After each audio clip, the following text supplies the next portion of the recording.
बिस्मिल्लाहिर्रहमानिर्रहीम। अस्सलाम वालेकुम नाज़रीन, आप यूट्यूब चैनल देख रहे हैं। मैं इमरान खान हूँ। ख़ित्ते की सूरत हाल लगातार बिगड़ी हुई है, अभी तक हालात ठीक नहीं हो रहे। हम आपके साथ तमाम चीज़ें शेयर कर देते हैं।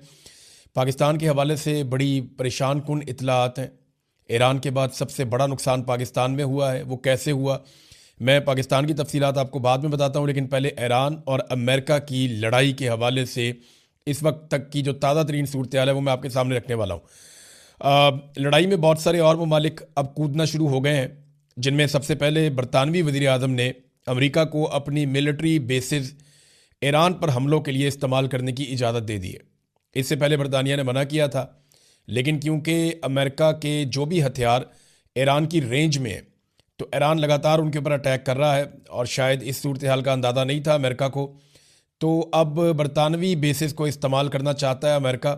उससे ज़रा फ़ायदा ये होगा कि कुछ बेसिस ईरान की रेंज से बाहर हैं।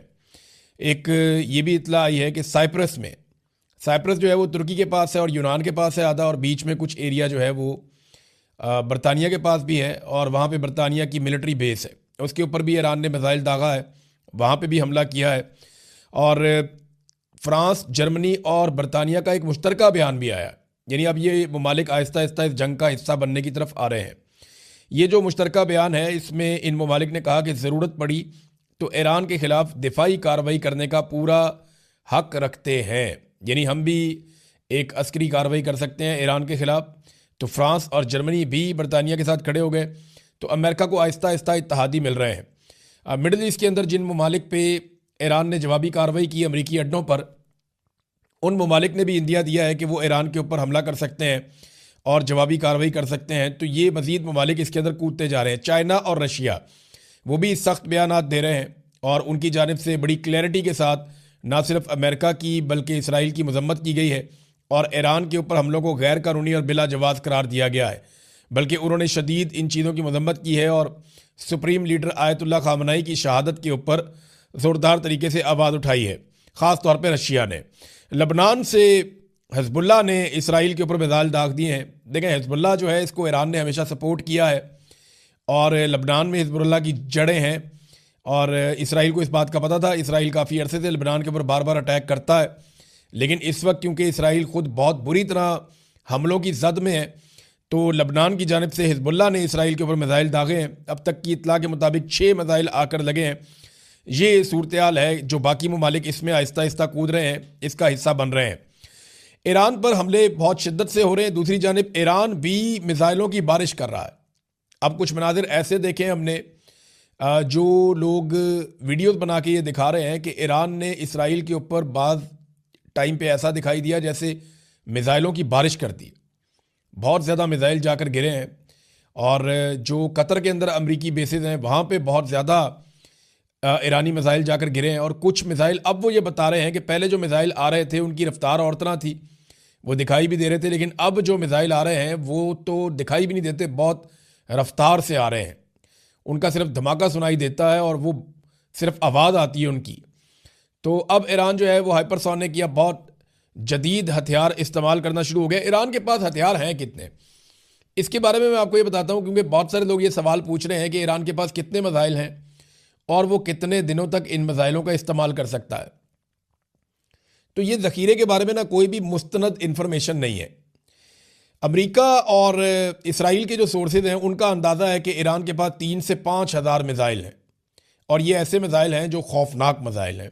यानी अगर वो रोज़ाना भी 100-150 मिसाइल चलाए, 200 मिसाइल चलाए, तो तब भी वो 1 महीने तक ये लड़ाई लड़ सकता है। यानी 3,000 से लेकर लगभग 5,000 तक के मिसाइलों का एस्टीमेट है अमेरिका के पास और इसराइल के पास। जबकि ईरान का ये दावा है कि उनके पास बहुत बड़ी मिकदार में मिसाइल हैं।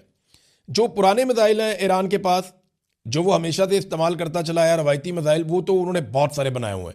लेकिन जो जदीद मिसाइल हैं उनकी गिनती थोड़ी है। लेकिन अमेरिका के और इसराइल के मुताबिक, और जो कुछ तखमीने आलमी सतह पे दिफाई इदारों ने और तंजीमों ने लगाए हुए हैं, या जो उन्होंने सोर्सेज से इंफॉर्मेशन इकट्ठी की है, उसमें वो अगर बहुत ज़्यादा भी हैं तो वो 5,000 कहे जाते हैं। कुछ सोर्सेज ये भी कहते हैं कि 8,000 तक हैं। तो ईरान काफ़ी देर तक ये लड़ाई कर सकता है। अगर वो इस लड़ाई को वक्फे के साथ करे तो वो काफ़ी नुकसान भी पहुंचा सकता है। अच्छा, क्या ईरान में रजीम तब्दील किया जा सकता है? देखें, ये सारा मामला हो तो इसलिए रहा है कि ईरान को दबाव में लिया जाए और ईरान को उन शराइत पे लाया जाए जिन शराइत के ऊपर अमेरिका और इसराइल राज़ी हो जाए और इसराइल के लिए ख़तरा हमेशा के लिए टल जाए या ख़त्म हो जाए, या अरब ममालिक भी अपने आप को ईरान से एक ऐसा मुल्क समझेंगे जिसको अब ईरान की तरफ से कोई ख़तरा नहीं है। हालांकि ईरान के मामला अरबों के साथ कभी उतने बुरे उस तरह रहे नहीं, ज़्यादा उनका फड्डा जो है वो इसराइल के साथ ही रहा है। बहरहाल, क्या ईरान में रजीम तब्दील किया जा सकता है? तो अब तक जो सूरत हाल दिखाई दे रही है उसमें डोनाल्ड ट्रंप बार बार अपील कर रहे हैं ईरान की आवाम से कि आप निकलें और निकल कर आप हुकूमत पे कंट्रोल करें। और डोनाल्ड ट्रंप बार बार अपील कर रहे हैं ईरानी फोर्सेस पे, धमकी भी लगाते हैं, अपील भी करते हैं कि जनाब आप हथियार फेंक दें और इस लड़ाई का हिस्सा ना बने और आप हुकूमत की बात ना सुने। इस किस्म के पैगामात जो हैं वो हैकर्स फैला भी रहे हैं और जो मुसाद है इसराइली एजेंसी वो बहुत ज़्यादा इसमें प्रोपेगेंडा करने में तेज़ है। वो वहाँ पे ईरान के अंदर भी प्रोपेगेंडा करवा रहे हैं, लेकिन इसके बावजूद जो बात साफ दिखाई देती है, ज़मीन पर उतरे बगैर ईरान में रजीम चेंज करना शायद मुमकिन नहीं होगा। आयतुल्लाह ख़ामनई जो हैं वो, उनकी उम्र देखें ना, अब 86 साल उनकी उम्र थी। इस उम्र के अंदर वो शहीद हो गए। जितना उनकी ज़िंदगी ने फ़ायदा दिया ना ईरानियों को, उतना ही उनकी शहादत ने भी फ़ायदा दे दिया। यानी जो उन्हें इस बात का आइडिया था, अब कुछ लोग ये कह रहे हैं तज्ज़ियाकार के आयतुल्लाह ख़ामनई खुद शहीद होना चाहते थे और उनकी ये ख्वाहिश थी कि उनको शहीद कर दिया जाए, क्योंकि वो ये जानते थे कि अगर उन्हें शहीद कर दिया गया तो उसके बाद ईरान में रजीम चेंज करना जो है वो बहुत मुश्किल हो जाएगा, क्योंकि आवाम की एक बहुत बड़ी वेव खड़ी हो जाएगी और एक बड़ी हमदर्दी मिल जाएगी आयतुल्लाह ख़ामनई और उनके हमायतियों को। तो उसके बाद रजीम चेंज करना शायद मुमकिन नहीं रहेगा। तो अब यही सूरत हाल हम ईरान में देख रहे हैं। बहुत बड़े बड़े मुजाहरे हो रहे हैं, बहुत बड़ी तादाद में लोग यकजहती के लिए निकल रहे हैं, अमेरिका के ख़िलाफ़ निकल रहे हैं, इसराइल के ख़िलाफ़ निकल रहे हैं। तो ये चीज़ें नॉर्मली जंग के दिनों में ऐसे होती नहीं, लेकिन यहाँ पे हम होती हुई देख रहे हैं। तो वो जो ख्वाहिश थी एक आयतुल्लाह ख़ामनई की कि उनकी मौत भी ईरान के काम आए, तो वो ऐसा लगता है कि वो काम आई है। तो ईरान में अगर रजीम तब्दील करना है तो ग्राउंड पे फोर्सेस को उतारना पड़ेगा और फिर एक लंबी लड़ाई के नतीजे में ही रजीम तब्दील हो सकता है। और अभी आप वैसे कुछ कह नहीं सकते, बहुत कंफर्म इत्तला आप नहीं दे सकते, क्योंकि ईरान के अंदर एक बागियों का या आप कह लें गद्दारों का भी एक बहुत बड़ा हुजूम है। बहुत सारे गद्दारों को पहले ही सज़ाए मौत दी गई है, बहुत सारे गद्दारों को ईरान में सज़ाएँ दी गई हैं। और ये भी अभी जो जिन लोगों ने ये इन्फॉर्मेशन दी है, जो जासूसी करते रहे हैं, वो भी ईरान के अंदर ही मौजूद हैं सारे लोग। तो ये आप कह नहीं सकते कुछ कि कल क्या हो जाएगा, लेकिन रजीम तब्दील करने के लिए ऐसा लगता है कि ज़मीन पे आना पड़ेगा। और यही सूरत हाल जो है वो अफ़गानिस्तान की भी है। अगर अफ़गानिस्तान के अंदर पाकिस्तान चाहता है कि रजीम तब्दील कर दिया जाए तो ग्राउंड फोर्सेस के वहाँ पे जाकर कंट्रोल करने तक ये नहीं हो सकेगा। देखिए ना, अमेरिकन ने जब अफ़गानिस्तान में रजीम तब्दील किया था 9/11 के बाद, तो वो तब तक नहीं हुआ था जब तक कि अमेरिकन फोर्सेस ग्राउंड पे नहीं उतर गई थी और फिर उन्होंने अपनी कठपुतली हुकूमत बनाई थी। अगर पाकिस्तान ये चाहता है कि अफ़गानिस्तान के अंदर हुकूमत तब्दील हो जाए तो वो खाली हवा से बम मार के या मिसाइल मार के आप नहीं कर सकते। ये तालिबान जाएंगे, जाके पहाड़ों में छुप जाएंगे, वहाँ से हुकूमत चलाएंगे, कोई और हुकूमत कंट्रोल कर ही नहीं पाएगा, ये उनको मारेंगे। तो आपको ग्राउंड के ऊपर मुस्तकिल अपनी फ़ौज बैठानी पड़ेगी अगर रजीम तब्दील करना है। और यही सूरत हाल ईरान की है। अभी जो एक बड़ा अटैक हुआ है वो चाबहार की जो बंदरगाह है ईरान की, जिस पे चाइना ने बहुत इन्वेस्टमेंट की हुई है, वहाँ पे इसराइली और अमरीकी तैयारे बमबारी कर रहे हैं। और ये चाबहार की जो बंदरगाह है लगभग 70-80 मील दूर है पाकिस्तान गवादर से, ज़्यादा दूर नहीं है। उस तरफ जो है वो चाबहार की बंदरगाह है, इस तरफ जो है वो बंदरगाह है गवादर की। तो ये पाकिस्तान से ज़्यादा दूर नहीं है। वहाँ पे चाबहार के एरिया में बमबारी हो रही है और उसे निशाना बनाया गया है। यहाँ पे चाइना ने इन्वेस्टमेंट भी की हुई है, ये बात हमें ध्यान में रखनी है। नादरीन, पीर वाले दिन यानी आज जब आप ये वीलॉग देख रहे हैं तो अभी सुबह का वक्त है। जब पाकिस्तान में शाम हो जाएगी तो अमेरिका में सुबह हो जाएगी और जो पीर का दिन होगा वहाँ पे स्टॉक मार्केट खुलेगी। तो तब पता चलेगा कि दुनिया का इसके ऊपर रद्द-ए-अमल क्या है और मालियाती तौर पे किसको कितना नुकसान होता है। देखें, ये जो स्टॉक मार्केट है ना, ये अमेरिका की स्टॉक मार्केट पूरी दुनिया के अंदर सबसे तगड़ी मार्केट है और वो बहुत सारी चीज़ों का फैसला करती है। तो ये ख्वाहिश थी अमेरिका की, इसराइल की, कि मंडे से पहले पहले सारा मामला निपटा लिया जाए। लेकिन ये मामला लिंगर ऑन हो रहा है और ईरान जो है वो लगातार बमबारी कर रहा है। उसके ड्रोन जाकर यूएई में, बहरीन में, कतर में और मुख्तलिफ ममालिक के अंदर, उर्दन में, इराक के अंदर उन्होंने बहुत बड़ा हमला किया अमेरिका के असला डिपो के ऊपर। फिर कुछ जगह पे जहाँ अमेरिका के बहरी बेड़े हैं वहाँ पे उन्होंने अटैक किया, नुकसान पहुँचाया, आग लगी है। तो ईरान लगातार हमले कर रहा है। देखना यह है कि पीर वाले दिन अमेरिकी मार्केट से किस किस्म का रद्द-ए-अमल आता है और दुनिया में पेट्रोल की प्राइसेस कहाँ जाती हैं। अगर तो पेट्रोलियम प्राइसेस बढ़ जाती हैं दुनिया में तो एक बहुत बड़ा प्रेशर जनरेट हो जाएगा। अमेरिका इस लड़ाई को जल्दी निपटाना चाहता है। डोनाल्ड ट्रंप की ख्वाहिश है जितनी जल्दी हो जाए ये मामला निमट जाए और रजीम चेंज ऑपरेशन अगर वो मुकम्मल कर सके या जो भी अहदाफ उन्होंने और हासिल करने हैं वो कर लें। लेकिन ईरान इसको लंबा खींचता हुआ दिखाई दे रहा है। ईरान के लिए चैलेंजेस बहुत ज़्यादा हैं, लेकिन क्योंकि अब वो ऐसी सिचुएशन में आ गए हैं कि अगर हम डूब रहे हैं तो हम आपको भी लेकर डूबेंगे। लंबी जंग जो है वो खलीजी ममालिक को भी सूट नहीं करती। आप देखें ना, जो खलीजी ममालिक हैं उनका इन्हिसार 3-4 चीज़ों पे है। नंबर 1, उनका इन्हिसार उनके वसाइल पे है, जो उनके पास तेल है, पेट्रोलियम मसनूआत है, उनके ऊपर उनका बड़ा इन्हिसार है खलीजी ममालिक का, गैस पे और तेल पे, पेट्रोलियम पे। नंबर 2, उनका इन्हिसार है रियल स्टेट पे और सियाहत पे। ये 3 चीज़ें हैं जिन पे बहुत ज़्यादा पैसा कमाते हैं ये ममालिक। यानी सियाहत से बहुत पैसा कमाते हैं। सऊदी अरब के अंदर एक रिलीजियस टूरिज़्म है, वो बहुत बड़े पैमाने पे पैसा वो कमाते हैं। और दूसरा जो है वो तेल की, देखें अब आमदरफ्ती रुक जाएगी अगर समंदर के हालात ठीक नहीं होंगे और ईरान रास्ते बंद रखेगा और ये ख़तरा रहेगा कि तेल बरदार जो जहाज़ जा रहे हैं उनके ऊपर मिसाइल गिर जाएगा, तो वो तो पहले ही फ्यूल है, उसके ऊपर तो अगर ड्रोन भी गिर जाए तो वो सारा तबाह हो जाता है। तो ऐसी सूरत हाल में ये बहुत बड़ा सोर्स ऑफ इनकम बंद हो जाता है। फिर टूरिज़्म जो है वो टूरिस्ट नहीं आते जहाँ पे बम गिर रहे होते हैं।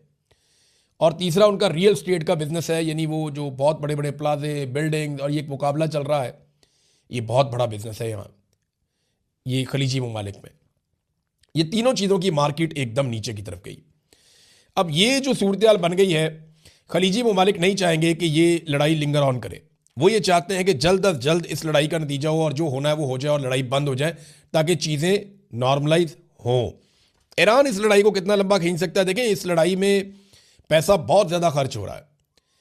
एक जो मिसाइल है, जो पैट्रियट एयर डिफेंस सिस्टम में अमेरिका इस्तेमाल करता है, उसकी कीमत लगभग $4 मिलियन है। और इसी तरह जो आयरन डूम है उसकी भी कीमत बहुत ज़्यादा है। उनकी जो बैटरीज हैं, उनके जो मिसाइल्स हैं, जो आने वाले मिसाइलों को डिफ्यूज़ करते हैं, ये ईरान जितने का मिसाइल मारता है उससे बहुत ज़्यादा पैसों से वो उसको रोकते हैं, क्योंकि एक एक मिसाइल को मारने के लिए वो नीचे से बहुत सारे मिसाइल फायर करते हैं। तो ये लड़ाई सस्ती भी नहीं है, बहुत महंगी पड़ रही है इस वक्त लड़ाई अमेरिका को और इसराइल को। देखिए, इससे पहले अमेरिका ने जो लड़ाइयाँ लड़ी है माजी में, उसमें अमेरिका ने मारा है, रोका नहीं है, क्योंकि अमेरिका के ऊपर इस तरह अटैक नहीं हुआ उनकी बेसिस पे, उनकी चीज़ों पे। अब इस मरतबा ये उल्टा सिलसिला चल रहा है, तो उनको बहुत महंगी ये लड़ाई पड़ रही है और लगातार वो रोकने की कोशिश कर रहे हैं। अब आ जाए नाज़रीन, पाकिस्तान के अंदर सूरत हाल क्या है और किस तरफ जा रही है। पाकिस्तान अब तक जो है वो सबको खुश रखने में कामयाब रहा है। मैं साफ साफ आपसे बात करूँगा। पाकिस्तान को ईरान ने भी कहा जी ठीक है, आपने मजम्मत की, आपका शुक्रिया। खलीजी ममालिक जो हैं, पाकिस्तान ने सबसे रब्ता किया, जी हम आपके साथ हैं। अमेरिका जो है उसको पाकिस्तान ने बिल्कुल उसकी मजम्मत नहीं की। इसराइल को भी कोई पाकिस्तान से कोई बहुत बड़ा प्रॉब्लम नहीं हुआ। तो पाकिस्तान ने एक तरह से सबको ही राज़ी रखा है, लेकिन पाकिस्तान की आवाम को राज़ी नहीं रख सके। पाकिस्तान की आवाम को यह लगता है कि उनकी तर्जुमानी नहीं की पाकिस्तान की हुकूमत ने, और इसका जो है एक पॉलिटिकल खमियाजा तो भुगतना पड़ेगा। सियासी नुक्ता नज़र से इस हुकूमत को बहुत मार पड़ेगी जब भी कभी ये इलेक्शन में जाएंगे, और ये सारी चीज़ें लोग भूलेंगे नहीं, लोग इन चीज़ों को याद रखेंगे। कुछ आम फैसले जो हुकूमत ने किए हैं, मैं साफ साफ आपको बता देता हूँ। नंबर 1 तो ये है कि ये बोर्ड ऑफ पीस को नहीं छोड़ेंगे, उसके अंदर शामिल रहेंगे। ये अनाउंस नहीं करेंगे इन फैसलों को, लेकिन सोर्सेज ये कह रहे हैं कि ये कभी भी बोर्ड ऑफ पीस को नहीं छोड़ेंगे, ये बोर्ड ऑफ पीस में शामिल रहेंगे और डोनाल्ड ट्रंप के साथ चलेंगे। और डोनाल्ड ट्रंप को जो अमन का नोबेल इनाम इन्होंने नामजद किया है डोनाल्ड ट्रंप को, वो नामजदगी भी वापस नहीं लेंगे, ये भी फैसला इन्होंने किया। और तीसरा, जो अमरीकी सफारत खानों की तरफ अगर कोई पाकिस्तानी बढ़ेंगे तो उनको ये निशाने इबरत बनाएंगे। ये अब फैसला कर लिया गया है कि अमरीकी सफारत खानों की तरफ किसी को नहीं जाने दिया जाएगा। ईरान के बाद दुनिया में सबसे ज़्यादा जो नुकसान हुआ है जानी, वो पाकिस्तान में हुआ है। यानी वो इराक में नहीं हुआ, बाकी मुल्कों में नहीं हुआ। हत्ता कि इसराइली शहरी जंग लड़ रहे हैं वो इतने नहीं मारे गए जितने पाकिस्तानी शहीद हो गए। हुआ ये कि एतवार के दिन जब लोग मुजाहरों के लिए निकले तो बहुत अजीब चीज़ें अब रिपोर्ट हो रही हैं। मुजाहिरीन और ऐनी शाहिदीन बता रहे हैं, कुछ वीडियोज़ और तस्वीर भी आ चुकी है, चाहे वो कराची के मुजाहरे हों, चाहे वो गिलगित बल्तिस्तान के हों, स्कर्दू वाले हों, चाहे वो मुजाहरे इस्लामाबाद के हों, चाहे वो मुजाहरे लाहौर के हों, तमाम मुजाहिरीन ने बताया कि हम सारे पुरअमन थे, अचानक से कहीं से कुछ लोग आते हैं, नकाबपोश किस्म के लोग। बल्कि कराची में तो वो बुलेट प्रूफ जैकेट उसने पहनी हुई है अपनी शर्ट के नीचे, और उसके जूते देखकर लगता है जैसे कोई फोर्सेस का आदमी है, ट्रेंड आदमी है, यानी मेरा मतलब है। उसके हाथ में पिस्टल है, वो फायरिंग करता है ओट लेकर, नकाब उसने पहना हुआ है, उसके साथ और नकाबपोश भी हैं। और ये कार्रवाई करने के बाद वो लोगों को खींचता हुआ ले जाता है कौंसल खाने की तरफ। यानी लोगों को इंस्टिगेट किया गया। जो उलमा इकराम है उन्होंने लोगों को कहा था पुरअमन रहना, आपने एहतजाज करना है।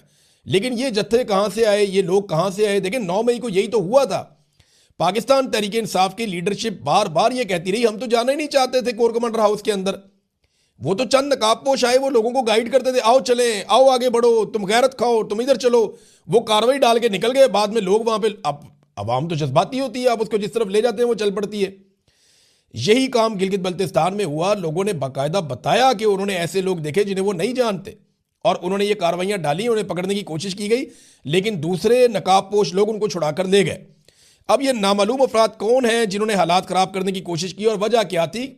पाकिस्तान में डिफरेंट इतलात आ रही हैं। सबसे कम जो इतला आई है, 30 अफराद जाँ बहक हुए हैं इन वाकयात में, यानी 30 लोग शहीद हो गए जो एहतजाज करने के लिए निकले थे। आयतुल्लाह खामनी की शहादत के बाद जो लोग एहतजाज करने के लिए निकले उनमें 30 लोग कम से कम, और जो ज़्यादा इतलात आ रही हैं 40 तक लोग बताए जा रहे हैं कि जो शहीद हो गए हैं पूरे पाकिस्तान में। इस्लामाबाद में भी इसी तरह वाक़या हुआ, लाहौर में भी ऐसे ही हुआ, कराची में भी ऐसे ही हुआ, और गिलगित बल्तिस्तान में भी ऐसे ही हुआ, और पेशावर के अंदर जो है वहाँ पर भी आंसू गैस की शेलिंग और पुलिस को कंट्रोल करने के लिए सब कुछ करना पड़ा। अब ये लोग सहाफ़ी जो हैं उनसे बात हुई, वो कहते हैं हम भी हैरान हैं। यानी हमेशा जब भी कोई ये कॉन्सुलेट की तरफ बढ़ता है तो पहले कंटेनर लगा देती है पुलिस 3-4 बैरियर्स बना देती है, आगे खड़ी हो जाती है, आंसू गैस की शेलिंग वेलिंग करते हैं, लोगों को रोक लेते हैं, कभी कॉन्सुलेट तक जाने नहीं देते। लेकिन वो कहते हैं हम हैरान रह गए कि इस मरतबा हुआ क्या पुलिस को। सबको पता था कि लोग निकलेंगे और कॉन्सुलेट की जानिब बढ़ेंगे, लेकिन किसी किस्म का कोई इंतजाम नहीं किया गया।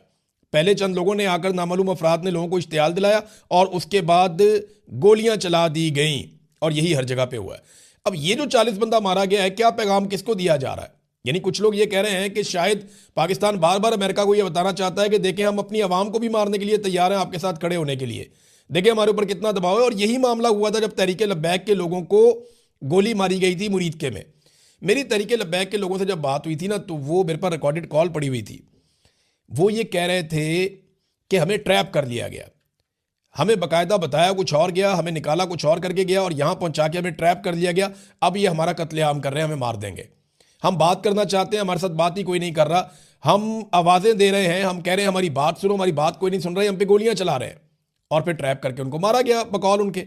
वो भी एक बड़ा कत्लेआम था। जब से आसिम मुनीर साहब पाकिस्तान के आर्मी चीफ बने, 9 मई का एक कत्लेआम हुआ पाकिस्तान में, 26 नवंबर का एक कत्लेआम हुआ पाकिस्तान में, फिर उसके बाद मुरीदके में कत्लेआम हुआ पाकिस्तान में, और अब एक मरतबा फिर पाकिस्तान की 3-4 मुख्तलिफ मकामात के ऊपर कत्लेआम हुआ मुजाहिरीन का। ये हमने माजी में कभी ऐसे नहीं देखा था।